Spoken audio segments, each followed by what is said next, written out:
যাচ্ছে। এটা কিন্তু পুরোটাই এখানে দেখবেন যে আমেরিকা যে আছে সে এখানে সাপোর্ট দিয়ে যাচ্ছে, তাদের আর্থিকভাবে তাদের যুদ্ধে যত যন্ত্রপাতি আছে সমস্ত কিছু তারা সাপ্লাই করছে এখানে, এবং তাদের যে অর্থনীতিকে টিকিয়ে রাখার জন্য তারা এখানে এই কাজটা করছে। এবং অন্যদিকে দেখবেন যে যখন আমেরিকার বিভিন্ন ইউনিভার্সিটিতে যখন সেখানে প্রতিবাদ সমাবেশ হচ্ছে, ছাত্ররা একত্র হচ্ছে, সেখানে কিন্তু এদের সামরিক বাহিনী আবারও পুলিশ প্রশাসন কিন্তু এখানে তাদের উপরে নির্যাতন করছে, ছাত্রছাত্রীদের, টিচারদের সবাইকে কিন্তু অ্যারেস্ট করছে। আপনারা দেখবেন এটা কোনো মুসলমান ধর্মী বা ইসরায়েলের ইহুদি ধর্মকে কেন্দ্র করেই কাজটা করছে না, এটা সমস্তটাই একটা অর্থনৈতিক ব্যাপারকে কেন্দ্র করে হচ্ছে। এবং আপনারা আমাদের মধ্যে এখন বক্তব্য নিয়ে আসবে সমাজতান্ত্রিক ছাত্রলীগের সহসভাপতি পিনাকান্ত।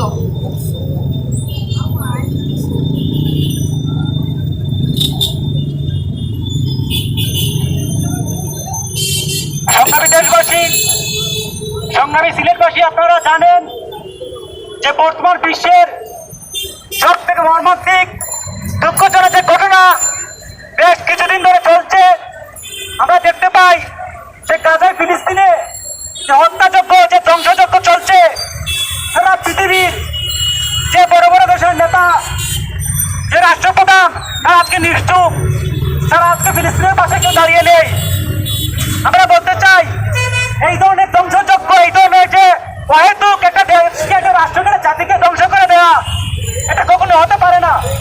সারা বিশ্বে যুগের পর যুগ যে যুদ্ধ বিগ্রহ লেগে গেছে, প্রত্যেকটির উদ্দেশ্য ছিল শান্তি প্রতিষ্ঠা করা, দেশকে রক্ষা করা, মানুষকে রক্ষা করা, সংস্কৃতিকে রক্ষা করা। তাহলে আজকে যে যুদ্ধ হচ্ছে, যে বিধ্বংস হচ্ছে ফিলিস্তিনের উপর, গাজার উপর, সেটা কিসের জন্য, কিসের উপর ভিত্তি করে হচ্ছে? এই যুদ্ধ হচ্ছে, ধ্বংস হচ্ছে এটা জাতিকে, এটা রাষ্ট্রকে ধ্বংস করে দেওয়ার জন্য, রক্ষার জন্য নয়, কিংবা শান্তি প্রতিষ্ঠার জন্য নয়। এবং সেখানে মদত দিচ্ছে কারা?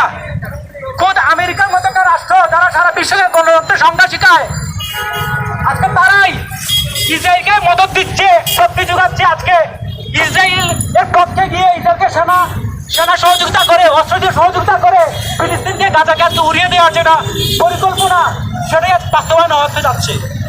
আমরা দেখতে পাই যে সেই দেশেরই আমেরিকারই শিক্ষার্থীরা আজকে মাঠে নেমেছে। একটা বিষয় খেয়াল করে দেখুন, আমেরিকার ইতিহাসে যত সব আন্দোলন হয়েছে শিক্ষার্থীদের মধ্যে, এবারে আন্দোলন হচ্ছে আমেরিকার শিক্ষার্থীর মধ্যে সবচেয়ে বড় ধরনের শক্তিশালী আন্দোলন। এবং সেই আন্দোলন করতে গিয়ে ওইখানকার প্রায় কয়েক হাজার শিক্ষার্থীকে ধরপাকড় করা হয়েছে, ওদের উপর অত্যাচার করা হয়েছে। এবং তাদের আন্দোলনে সহযোগিতা করতে গিয়ে, সমর্থন করতে গিয়ে আজ আমেরিকার প্রায় 150 জন শিক্ষককে ধরে নেওয়া হয়েছে, ওদের উপর শারীরিক নির্যাতন করা হচ্ছে। আমরা কিছুদিন আগে দেখলাম যে 50 জন অধ্যাপককে ধরে নেওয়া হয়েছে এবং শারীরিকভাবে হেনস্থা করা হয়েছে। এই হেনস্থা করার ভিডিও ধারণ করার জন্য এই যে অধ্যাপককে জেরা নেওয়া হলো। তাহলে দেখুন আজকে এই হচ্ছে রাষ্ট্রের অবস্থা, দেশের অবস্থা। অর্থাৎ আমরা বলতে চাই যে কোনো রাষ্ট্রের সরকার, যে কোনো সরকার যখন ক্ষমতা আসে ফ্যাসিবাদী কায়দায়, সাম্রাজ্যবাদী কায়দায়, সে কখনো মানুষের শান্তি প্রতিষ্ঠার জন্য কাজ করে না। সে তার শোষণের জন্য, শাসনের জন্য সর্বোচ্চটুকু দিতে চায়। এর জন্য সে মানুষ মারতে, বোমা বিস্ফোরণ করতে সে দ্বিধাগ্রস্ত হয় না। আজকে আমরা কি দেখতে পাই যে নারীদের উপর, শিশুদের উপর হত্যা চলছে। মোট মানুষ মারা যাওয়ার 56% হচ্ছে নারী এবং শিশু। পৃথিবীর ইতিহাসে এরকম নোংরা ঘটনা আর কখনো ঘটেনি। এবং নারী শিশু আজ পর্যন্ত হিসেবে মারা গেছে প্রায় 35,000-এরও বেশি। চিন্তা করুন, একটা সমাজে আজকে শিশুদের উপর বোমা বিস্ফোরণ করা হচ্ছে। আজকে যখন মানুষ অসহায় হয়ে খাবারের লাইনে দাঁড়িয়ে আছে, তখন তার উপর বোমা ফেলা হচ্ছে। আঘাতপ্রাপ্ত হয়ে যখন যে হসপিটালে ভর্তি হলো, সেই হসপিটালে বোমা ফেলা হচ্ছে। এটাকে কখনো যুদ্ধ বলা যায় না, এটাকে বলা হয় ধ্বংসযজ্ঞ। সুতরাং এই ধ্বংসযজ্ঞের, এই অনিয়মতান্ত্রিক যে ব্যবস্থাপনা সারা বিশ্বে হচ্ছে আজকে, এটার বিরুদ্ধে আপনারা আমার সবার একীভূত হতে হবে। দেশে দেশে আজকে যে রাষ্ট্রনায়করা রাষ্ট্র চালাচ্ছেন, আজকে আমেরিকার যে সহযোগিতা নিয়ে ইসরায়েল গাজার উপর, ফিলিস্তিনের উপর যে হত্যা চালাচ্ছে, সেটা আপনার আমার সবার কিন্তু প্রতিবাদের দায়িত্বে এসে পড়ে। সুতরাং আমরা মনে করছি, আমরা যারা আজকে সিরিয়ার এই দেশের নাগরিক, আমরা 71 দেখেছি, 71 আমরা পার করে এসেছি। 71-এর সময় বহির্বিশ্ব আমাদের কতটুকু সহযোগিতা করেছিল। আজকে আমাদের উচিত এই ফিলিস্তিনি স্বাধীনতার জন্য প্রত্যেকের রাস্তা নামা। 75 বছর ধরে এই ফিলিস্তিনের উপরে নির্মম হত্যা চলছে। এটা 1-2 দিনের কথা নয়।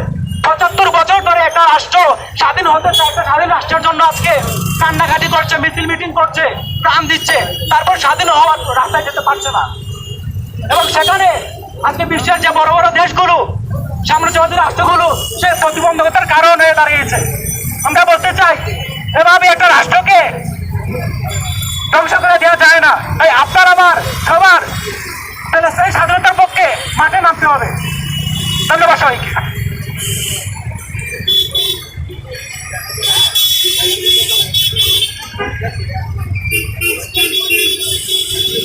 সংগ্রামী বন্ধুগণ, এই সময়ে এখন আপনাদের সামনে বক্তব্য নিয়ে আসছেন সাবিপ্রবি শাখার চলাপ্র মার্মা।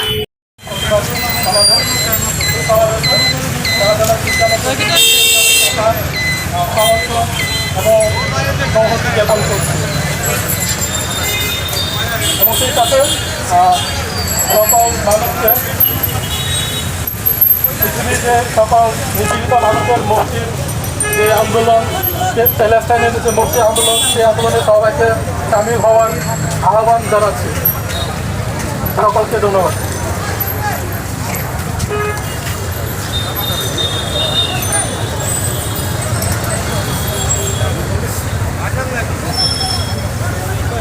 সংগ্রামী বন্ধুগণ, এই সময়ে আপনাদের মধ্যে বক্তব্য নিয়ে আসছে সমাজতান্ত্রিক ছাত্রদল সিলেট নগর শাখার সাংগঠনিক সম্পাদক জয়েন রায়।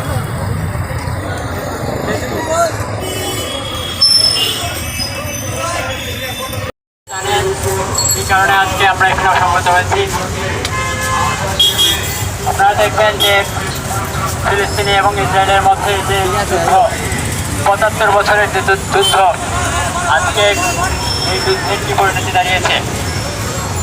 সঙ্গে বন্ধুগণ, আমরা বলতে চাই এই যে যুদ্ধের যে ভয়াবহ পরিণতি, যে মার্কিন সাম্রাজ্যবাদী আগ্রাসন, তারই ভয়াবহ একটি রূপ। আমরা বলতে চাই এই যে মানবাধিকার লঙ্ঘন এবং যুদ্ধবিরোধী কার্যক্রম, এই মানবাধিকার লঙ্ঘন, এই যে শিশুদের কান্না, মায়েদের কান্না, এই কান্না পৃথিবীর সব মায়েদের কান্না সামিল। আমরা এই জায়গা থেকেই বলতে চাই সবার উচিত এই সময়ে যুদ্ধ পরিস্থিতি, এই গণহত্যা বন্ধের দাবিতে আমাদের সোচ্চার হওয়া। এ বলে আমি আমার বক্তব্য শেষ করছি। ধন্যবাদ।